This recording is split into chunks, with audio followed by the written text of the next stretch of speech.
Dear honorable academics and fellow participants, here we are on the 6th day of our international summer school. Today we have two distinguished academics and I am proud of moderating these sessions.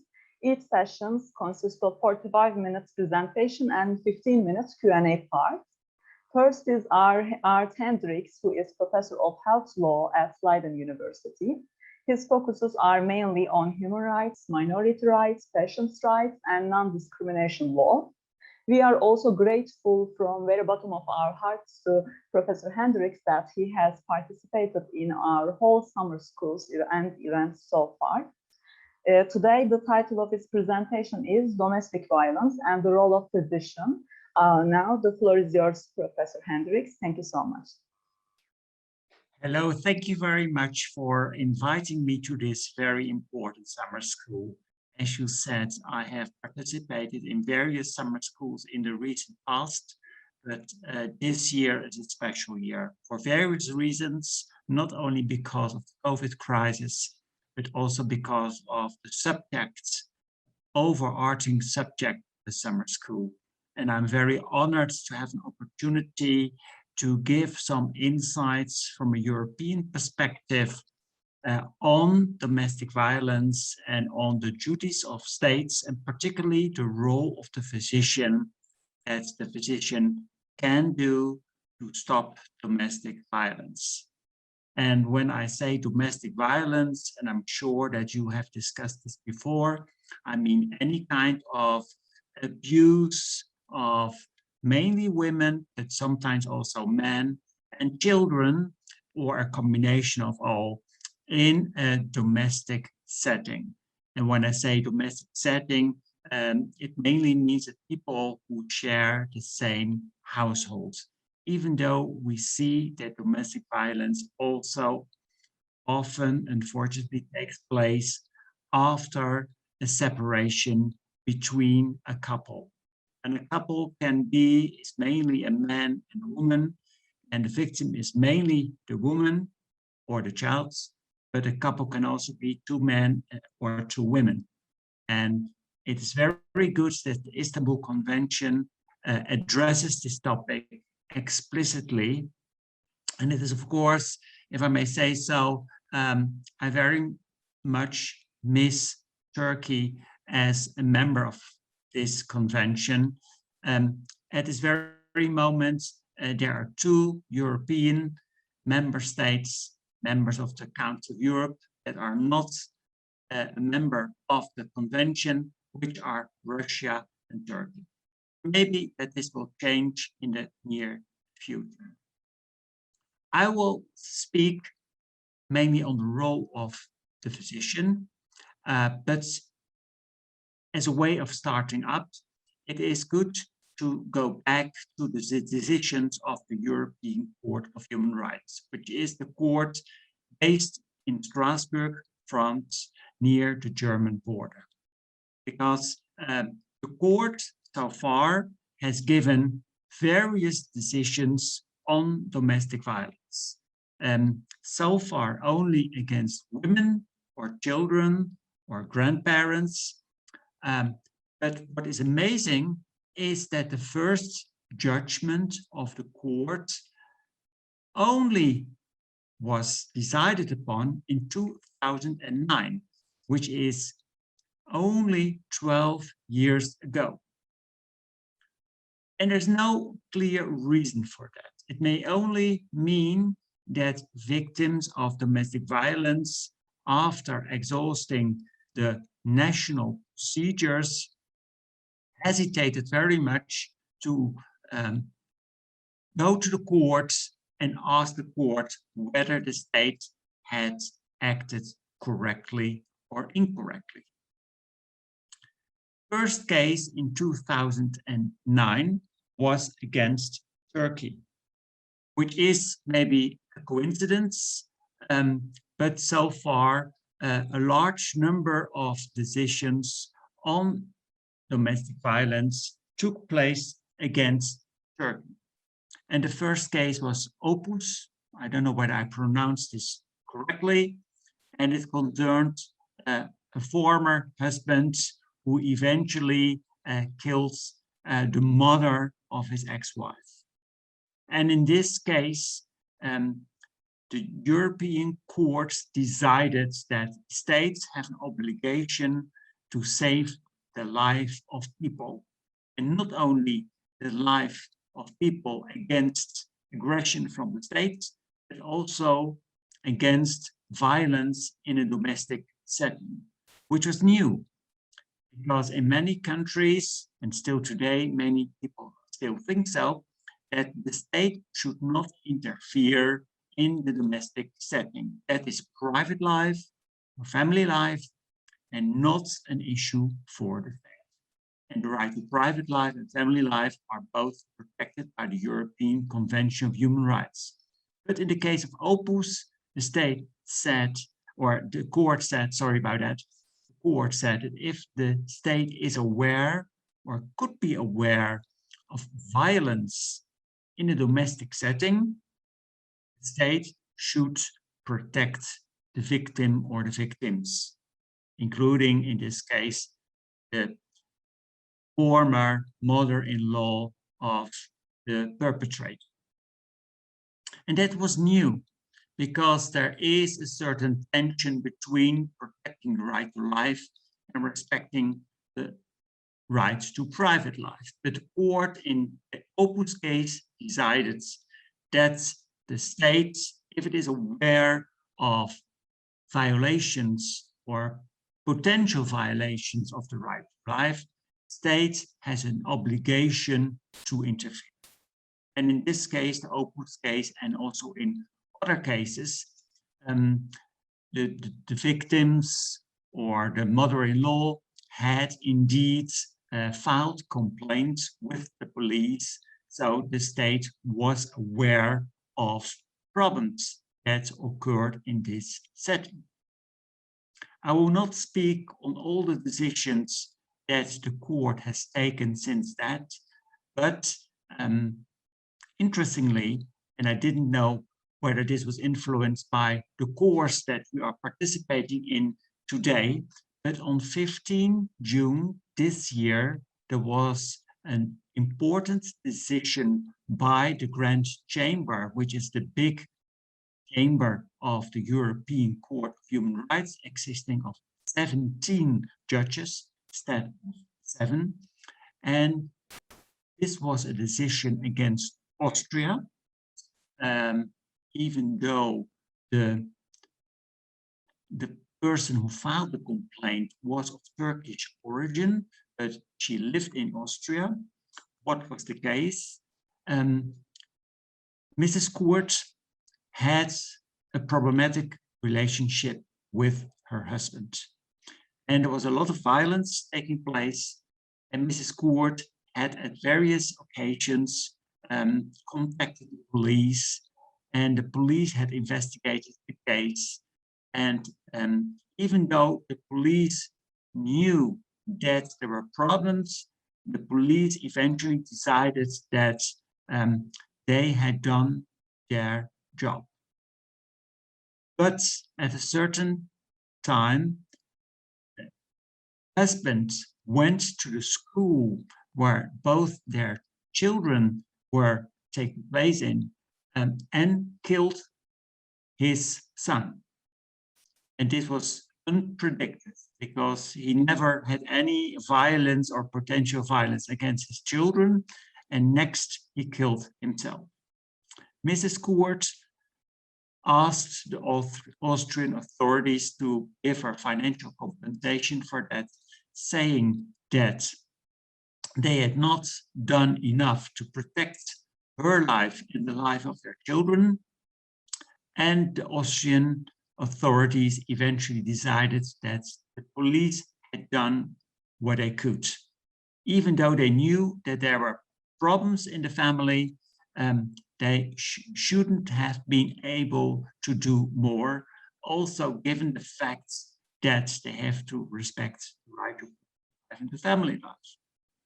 This was a very interesting case to decide upon for the European Court of Human Rights, because the European Court of Human Rights, with the Austrian authorities, eventually decided that Mrs. Koert was not entitled to financial compensation.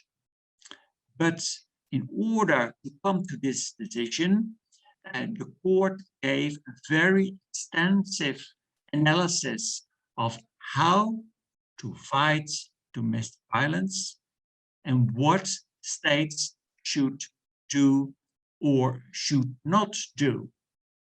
And that was new because, as I mentioned before, the court eventually in the past, 2009, and later on, said that the state should mainly protect the right to life, as if there was just a criminal action that could take place.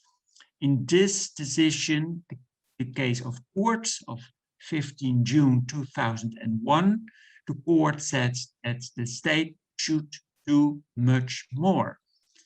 For example, the court stipulated that domestic violence has the risk of escalation of violence against the victims, which is different from an ordinary criminal acts.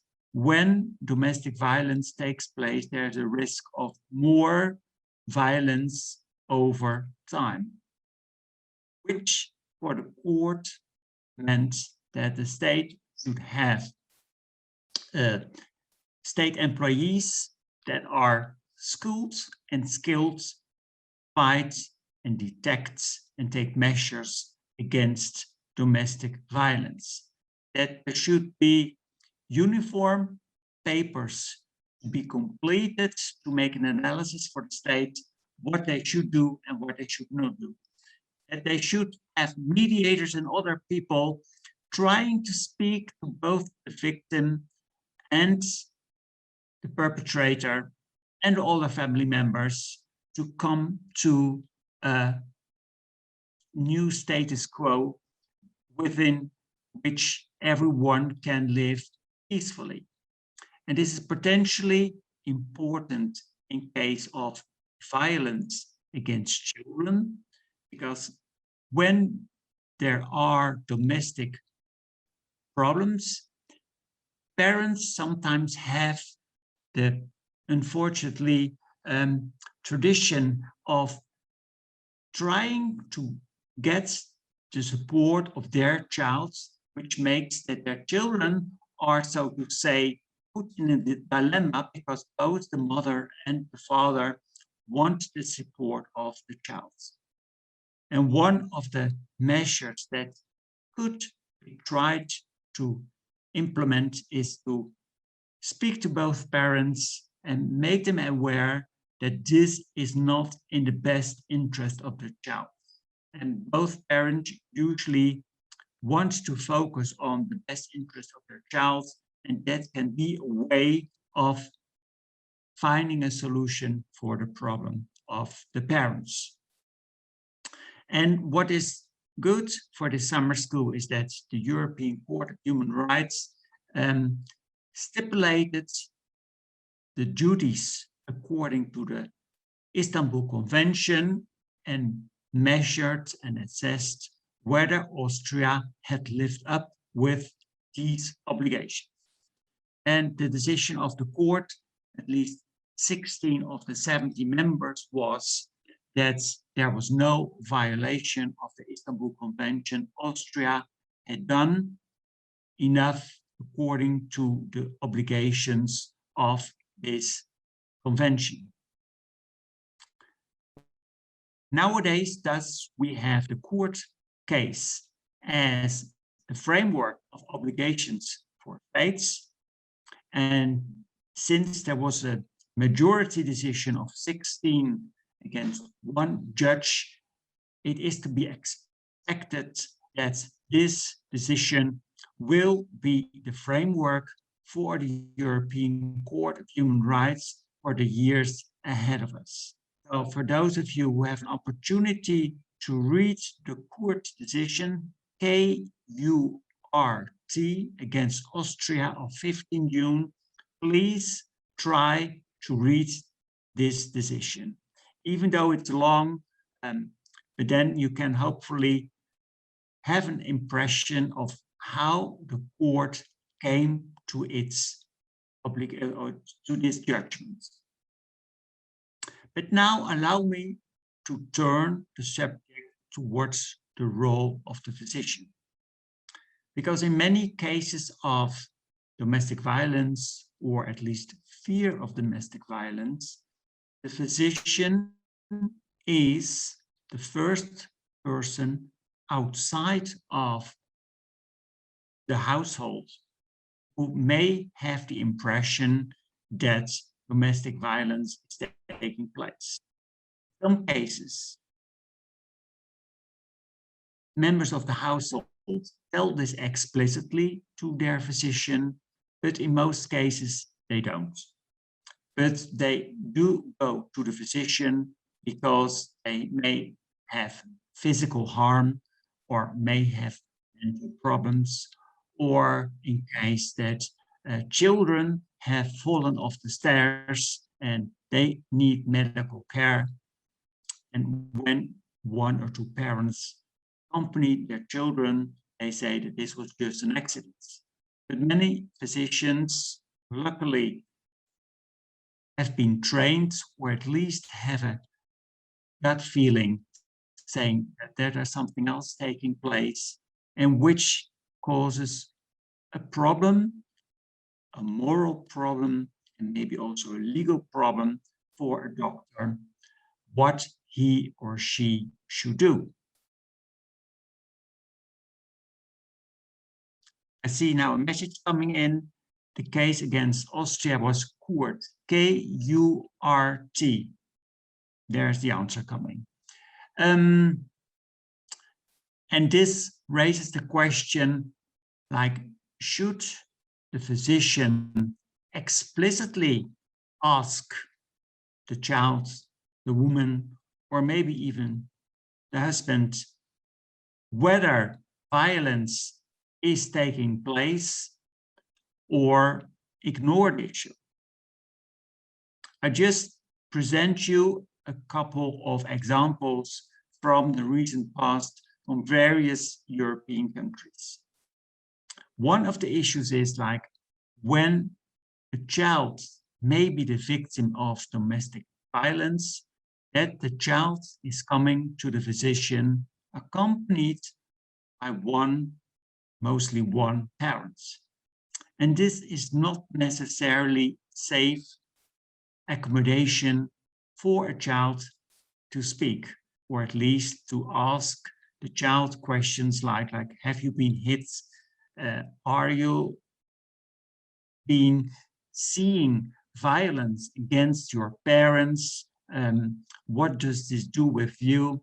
So if the child is in the company of parents, that is not the best way to ask whether violence is taking place. I'm just giving you these examples.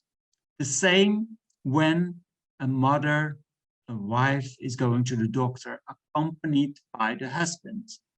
If the physician has suspicions that the wife or the husband has been the subject of domestic violence, then the physician should speak to this parent separately. And that would, in an ideal phase, also be the case when a child is the subject of domestic violence. But that is not always the case.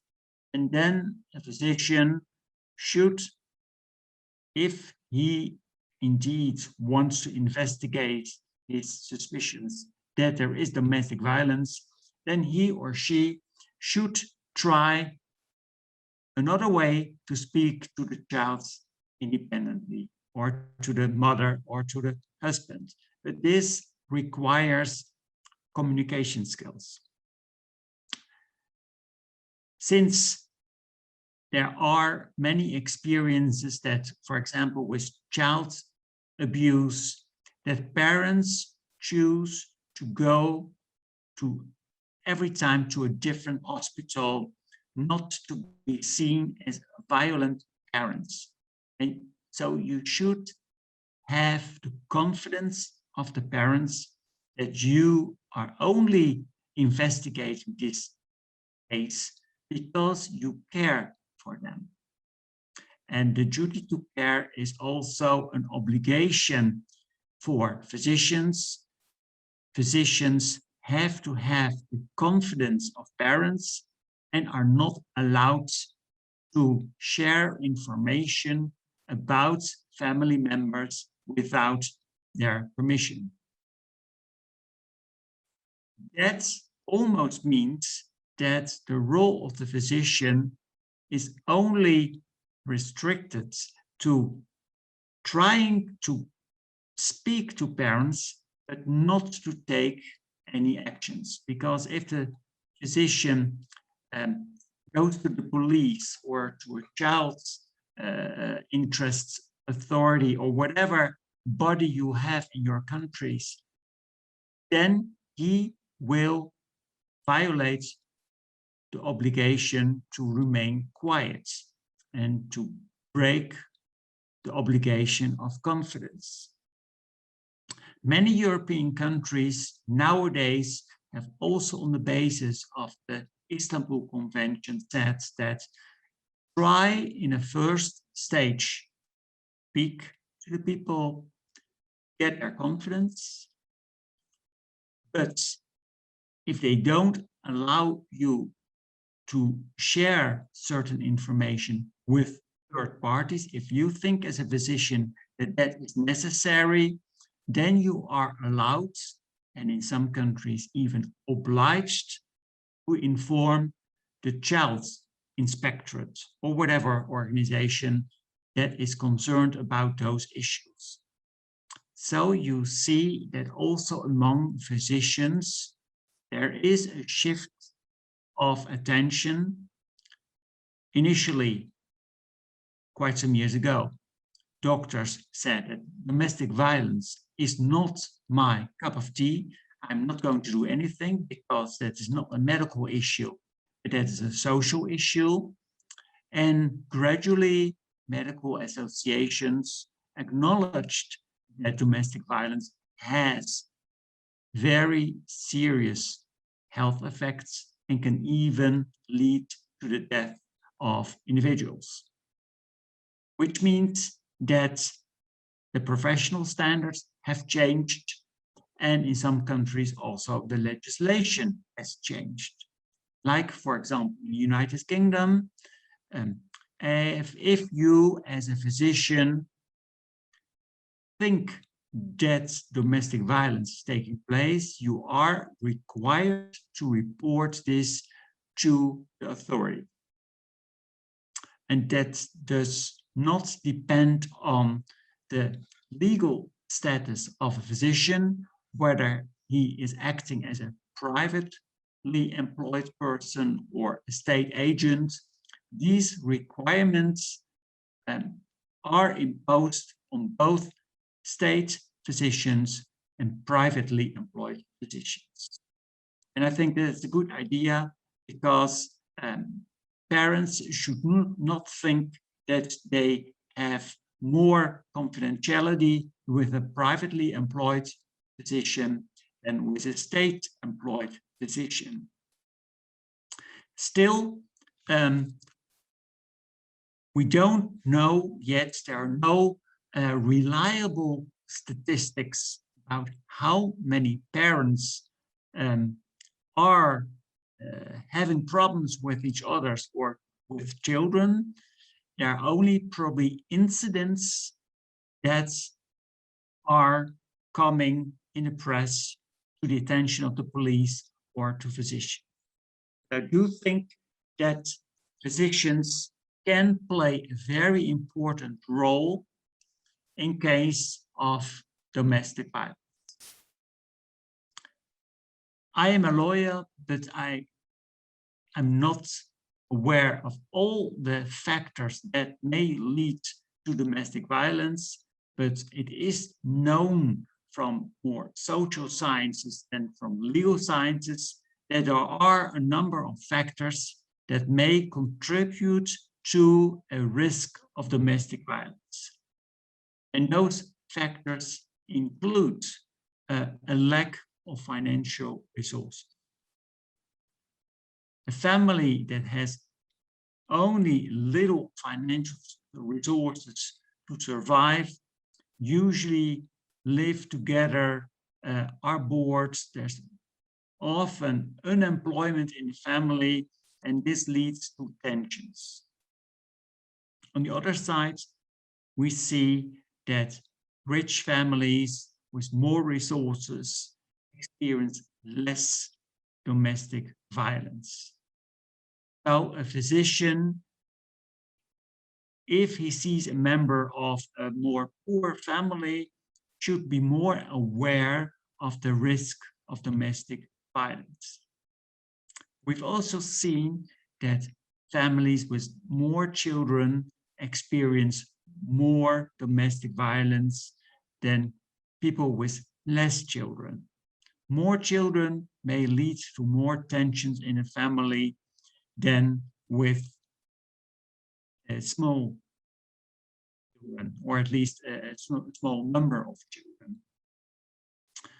Religion, I don't know whether religion has a clear relationship towards domestic violence, but from the cases that have come to the surface, it seems that men are often quite insulted if the wife says that she wants separation. And this may be religiously influenced or culturally influenced, but after a wife makes clear that she wants to separate from the husband, this may lead to more domestic violence. And in such cases, it is of course to be welcomed if the wife gets at least the support from her own family. But for physicians, this means that if a wife or a husband speaks about a bad relationship, that the physician should be more aware of the risk of domestic violence. These are just percentages, so to say. It doesn't necessarily mean that a big family with a lot of children, a lack of resources, and where the parents decide that domestic violence is taking place in these situations. That's not the case, but there is a higher percentage that domestic violence will take place in such. What should physicians do? In many European countries and also outside of Europe, physicians receive trainings by physicians who have a special interest in domestic violence.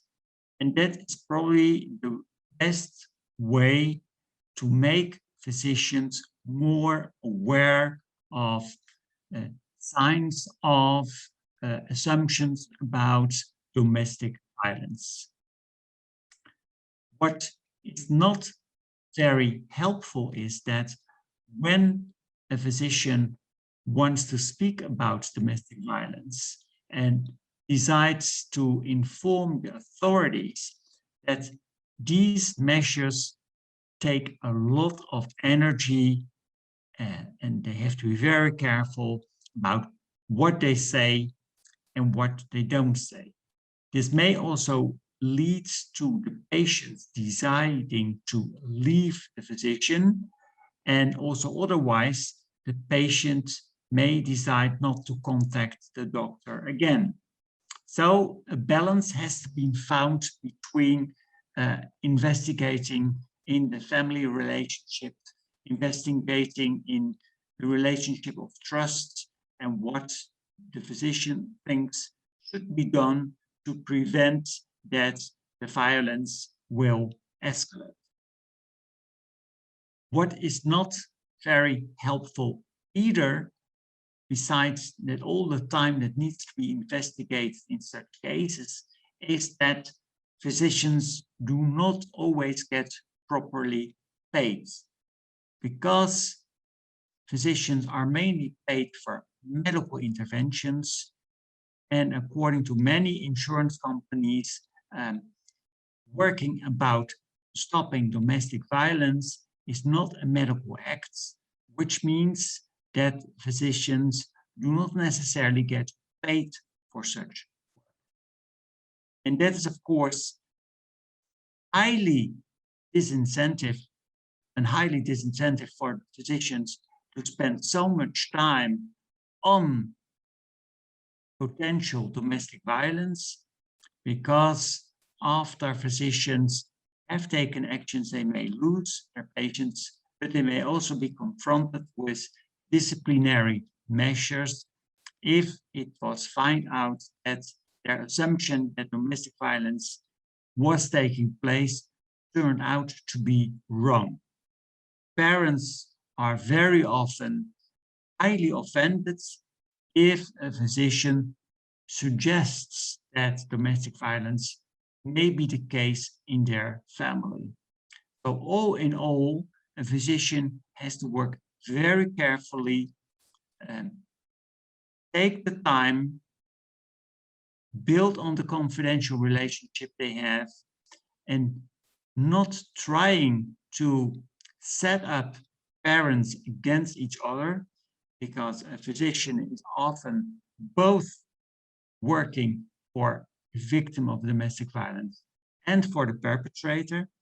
And if the physician wants to get, so to say, a mediation position, that they can work together to solve their problems, in such cases, the doctor needs a lot of time to talk to both parents to find out how they can solve the problem.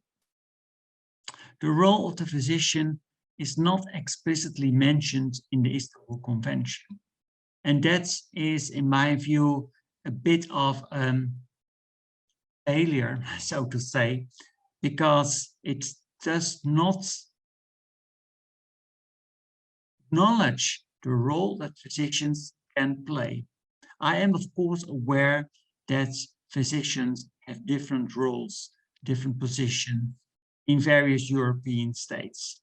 But if we really want to end and to prevent domestic violence, then also physicians and other professionals like teachers at school should know what they can do and what they cannot do.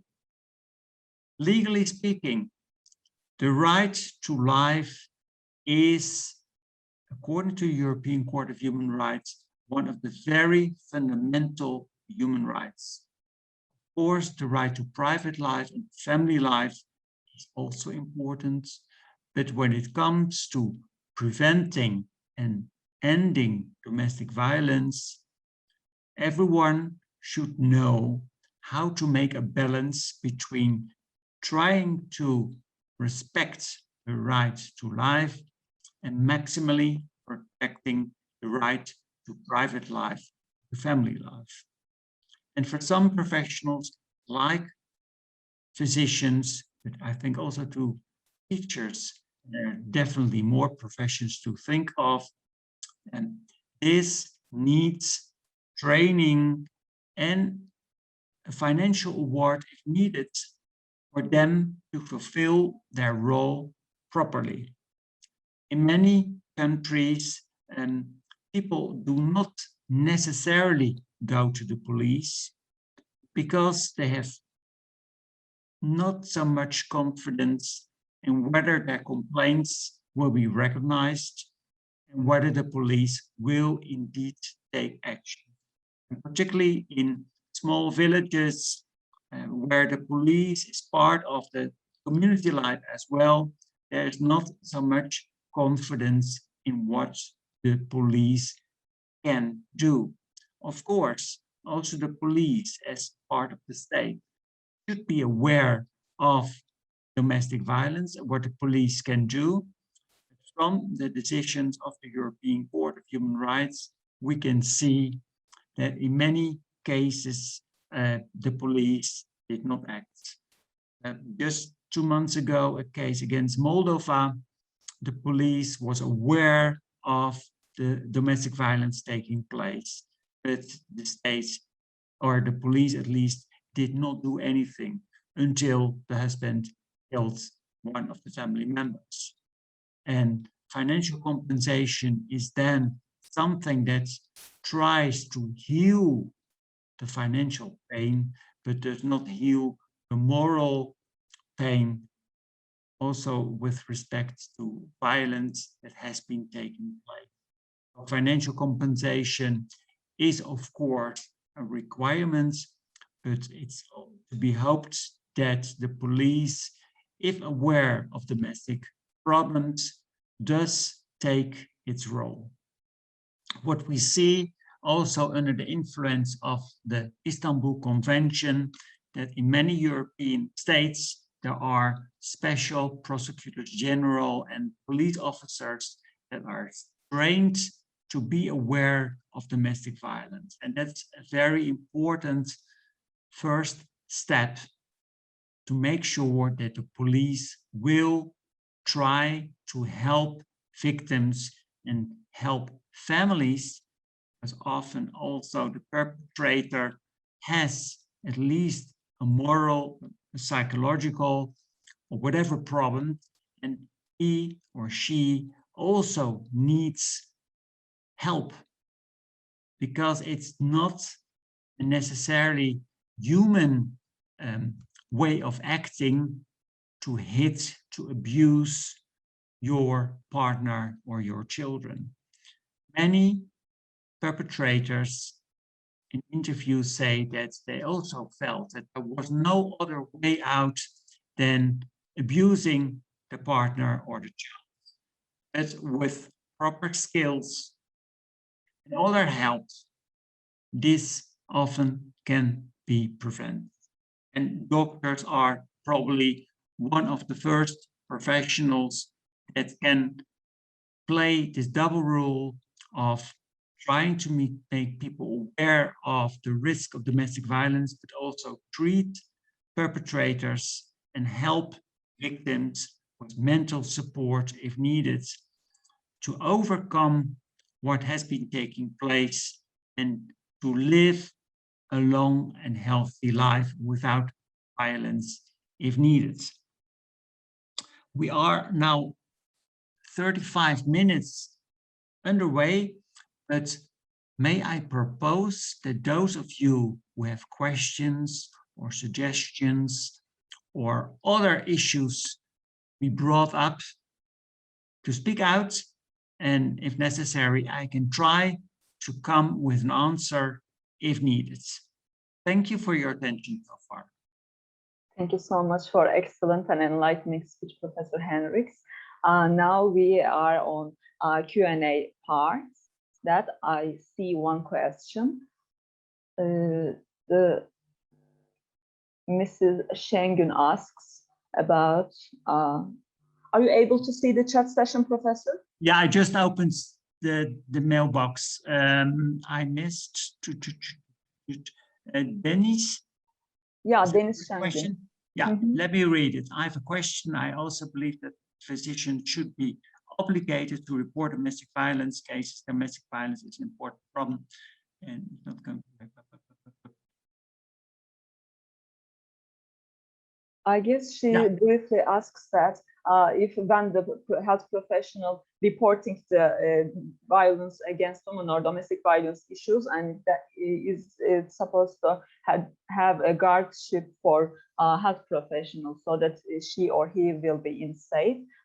She asks if there is a legislation in Europe for the ones who listens and follows on the records. That's why I'm briefly asking the question again. Please, Professor. Yeah. No, thank you first of all for this question. There is no European standard what states should do. The European Court of Justice said that states have a large, what is called margin of appreciation to decide themselves how they think how domestic violence can best be stopped and prevented. So there is no uniform European standard about and obligations for physicians to report or to take other measures. Some countries have indeed an obligation for doctors to report, others have not. This difference can in part be explained by various different legal and professional standards. In some countries, the confidentiality between the patient and the doctor is seen as the main issue. And if the doctor is required to report domestic violence to the authorities, then this is seen as a violation of this confidentiality. For the same reason, for example, whether you like it or not, but if you go to the doctor after being drunk and had a car accident, the police is not being informed by the physician because the physician has a duty of confidentiality. And in some countries, the domestic violence issues are also seen as part of the confidentiality that doctors should respect. And there is fear that if doctors will be obligated to report all suspicion of domestic violence to the police, that parents will no longer go to the doctor or not confess that domestic violence is taking place. But there are other countries, and I named the United Kingdom, where there is an obligation for doctors to report everything, all the suspicions, to the police. And that has to do with legal and professional traditions in the countries to come. I don't know whether has Turkey obligations to yeah, Professor, we have that obligation according to Turkish Criminal Code Article 280. Actually, before the reform of the Turkish Criminal Code, the failure of reporting the health professional about this kind of incidents, if a crime committed, she or he does not notify the authorities, that was misdemeanor. But after the reform, this was criminalized, and even not just for physicians, also midwives and nurses, pharmacists, they are also under the oblige of notifying the authorities if there is an evidence of domestic violence, and it's not limited to domestic violence. Whole kind of crimes, they are under obligation of reporting. I understand. Thank you. And now I see Melek, and does the physician use risk assessment instruments for the decision if domestic violence is taking place? This also depends on the country. And according to my knowledge, professional organizations of physicians have developed instruments to help doctors to, for example, to see whether certain complaints, medical complaints, can indeed be the result of the accident that the parents say has taken place. So they are helped to make an analysis of a patient physically or mentally.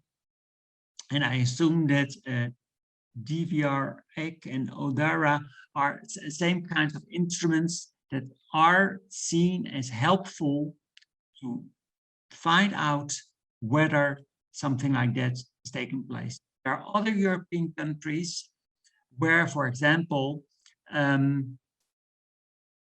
if parents come to a hospital or to a doctor and a parent is drunk, that this is seen as a warning signal that domestic violence may take place. So whenever a patient is drunk, then the physician should ask, how about your parents?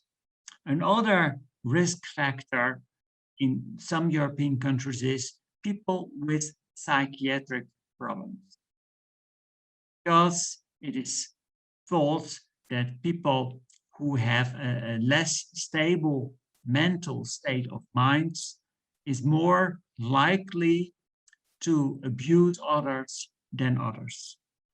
I'm not saying whether that's correct or incorrect, but these are examples of how various European states respond to threats of domestic violence. Is it an idea that I go through the questions, or are people willing to speak out verbally? Normally, they just type it up their questions on the chat section, but if they are willing to come to oral, oral question, they are allowed to. There is a question by Teresa. Is that the next one? Yes, Professor, this is the next one. She asks whether you can recommend literature on how to recognize domestic violence in schools, public institutions.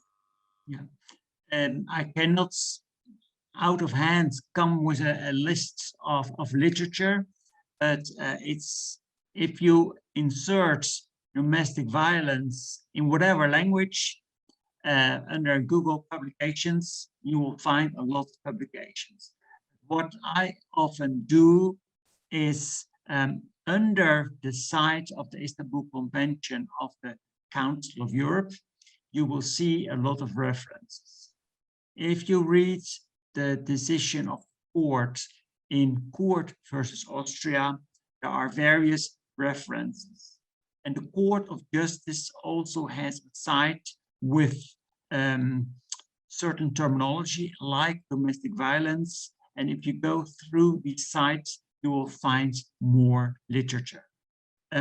It also depends on whether you want legal literature or literature aimed at healthcare workers, for example, or at the police.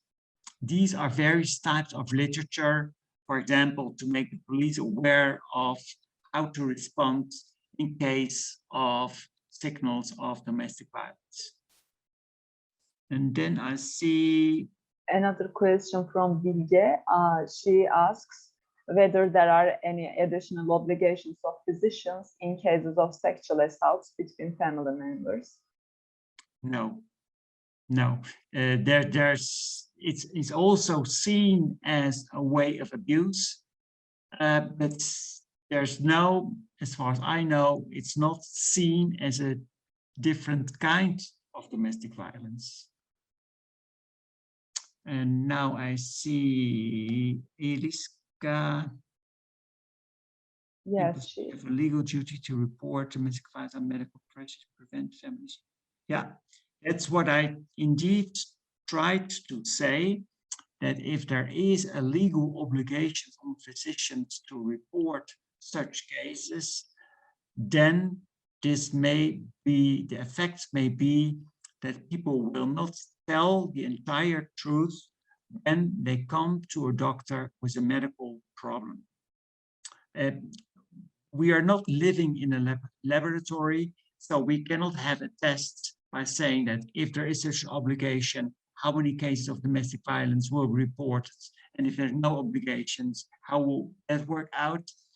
It are only assumptions that we may have. So we need the best examples from all kinds of professionals, including what you said, midwives and other persons that work with individuals, find a way to work best for patients or individuals and for families. And children are a group that needs special attention from the authorities, from healthcare workers, because they live in the house of their family and they cannot decide, or at least put into action a decision to leave their house and go to live by themselves. They are very dependent on usually both parents, and consent from a child often also needs the consent of a parent. So that is another issue that I hope is also being to be explored in a greater detail during the summer course, like domestic violence against adults is legally seen and probably also psychologically seen different from abuse against child. Child has less possibilities of leaving the house, and often is very loyal to both parents. They don't know whether the abuse they experience is a normal way of responding to individuals or is abnormal, which means that the children are not even always aware of the abusive effects of child abuse. By the way, Professor, Yes. Professor Sözer sent a message, and he wants to congratulate and present his gratitude towards you. Let me just read his thanks so that the ones who follows the sessions from records can understand too. Dear colleagues, Aart Hendriks, thank you very much for your contribution to our Law on the Bosphorus Summer School with a presentation titled Domestic Violence and the Role of the Physician. You have provided the opportunity to look at the Istanbul Convention from a different perspective with your presentation. We have done a lot of important academic programs with you on human rights. You have always been with us in both academic and social events within the scope of the law on the Bosphorus in Istanbul. You have also contributed to the academic cooperation between Istanbul University Faculty of Law and Leiden University Faculty of Law, which has been going on for years. You haven't spared your time and knowledge with us whenever we call you for an event. Also, personally, you are one of the kindest and caring persons we have ever met. Unfortunately, the summer school has been held online for the last 2 years. I would like to thank you for your long time contribution again. I hope we will see you in another event. I hope we will see you in another event soon, face to face. All the best. In regards, Professor Adem Sözer. Thank you, Adam. Thank you for your kind words. And I hope this is not the last time that I will make a short contribution to any of the many events you are organizing. Thank you so much by the Committee of Law on the Bosphorus sites to you, Professor. We benefit a lot from your presentations so far. Another question by a colleague, Utku. Especially in local places, physicians also become a part of society along with the police, as you mentioned. And especially for cultural and religious reasons, victims cannot openly explain the details of the violence they have been subjected to physicians, or even worse, they prefer not to apply at all. What legal arrangements can be made to prevent this situation, he asks. Yeah, thank you for this question. Doctors and maybe also physicians, teachers have to be part of the community, but also have their professional obligations, which is why confidentiality is so important. And this, whether you're part of the community or not, but I cannot emphasize this enough, confidentiality is almost the basis for patients to speak about the abuse they experience in their households. Without confidentiality, they will hide facts and not tell the entire truth. As a result of this, that a doctor, even at a party, in a bar, or at whatever event, should never speak about the medical facts of individual patients.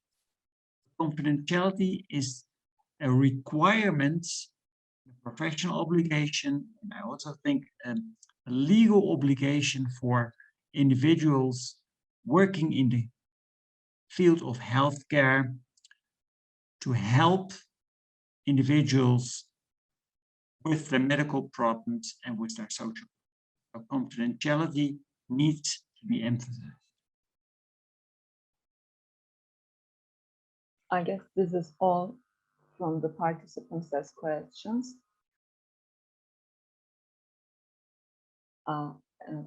Yes, thanks to you, Professor.